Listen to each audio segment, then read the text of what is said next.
and I share the sentiments of Honorable Koya. Indeed, transparency, accountability are noble principles for any democratic nation to uphold and promote.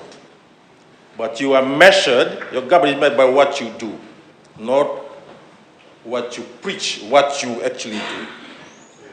Mr. Speaker, sir, 2 weeks ago, I was invited by the Media Council, Fiji Media Association, on the Press Freedom, International Press Freedom Day.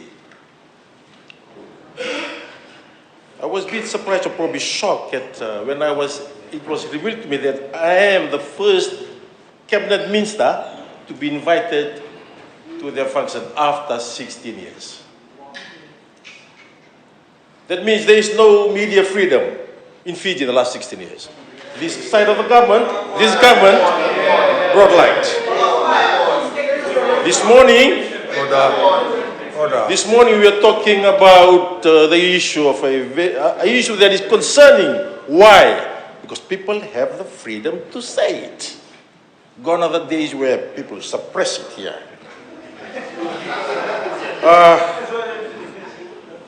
If you look inside this August House, Mr. Speaker, sir, there, you don't have to look far. I look at my colleague, Honorable Siromi, former Director of Legal Aid. Apparently, on a working day, took a walk from his office up here, went across the street. There was a court case going on.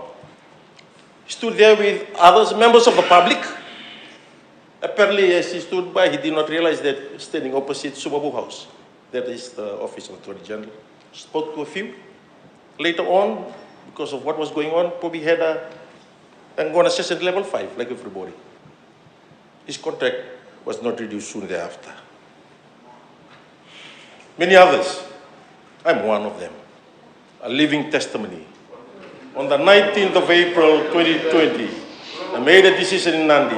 And on 20th, on the same night, a decision was asked to be brought to Suba, to be heard in appeal at 2, and at 10 a.m., my predecessor criticized me. I did not complain, I moved on. At that time, I did not realize that I will end up here. But Mr. Speaker, sir, let me just read to the Amos 5:24. Let justice roll on like a river, righteousness like a never failing stream. Do not stretch your hand to organs that you're not supposed to. People now can see that organizations operate on their own independently. That is the important, sir. That's so important. I have another story, Mr. Speaker, sir, of a former DPP, Sri Lankan national. As she celebrated her birthday, there was a knock, Friday. Letter, you are to leave the country the very next day.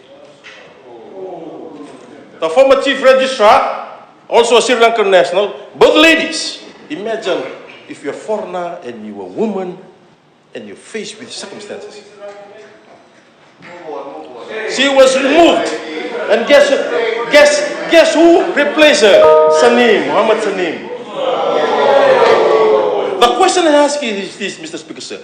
Why was Sanim appointed as CR when there were more mature senior lawyers than him? Why? Does he have any connection with the AG? Yes. Does he have any connection? Was he destined to go to be a peace justice and later supervisor of election? Yes. They can come here and say this, but the examples, they have got the history speaks for themselves. The people of this country and the whole world. Mr. Speaker, sir, I was enlightened when I see Mr. Mick Bedos last week in his papers.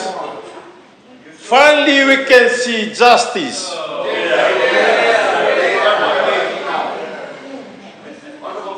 We We were never given an opportunity to explain ourselves when our contract is not renewed. We have now extended the contract with judicial officers to 5 years from 3, so that we give them the security of tenure. So they're not afraid when they're giving judgments. Did we intervene when we were not happy with the conditions? No. I have to constantly remind myself. And I remember when I said in the first cabinet meeting, our legacy will be, we follow the due process. That is the legacy. It's going slowly, but we'll end up there. But yes, I agree, Mr. Speaker, sir. There's a lot of work to be done. Mr. Speaker, sir, just before I sit down, I note the other side, talking about accountability. Section 121, Accountability Transparency Commission, 2013. Where's the commission? We are now in 2024. All you have to do is set up a legislation. We are in the process to doing so, Mr. Speaker, sir. We are. Where is the commission? Chapter 8, accountability. Where is the code of conduct that you drafted and submitted here? Because what? Because it scrutinized the work of the parliamentarians.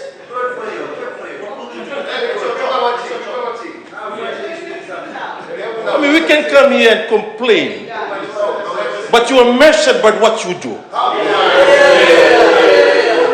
You are measured by what you do. I don't appear in the Fiji Law Society and I lecture every lawyer. No, I don't. I don't. I respect them. I respect them. I'm humble. I'm from Lomaiviti. Yes. I'm proud to be from Lomaiviti. But there's a lot of work to be done, Mr. Speaker, sir. We must acknowledge that our country have gone through dark ages. As a lawyer, as a parent, for those in prison, for those graduates from prison, from police commissioner, correction commissioners, we know there was system. The system was toxic. It needed to be changed. And that goodness, that change came on the 24th of December, 2022.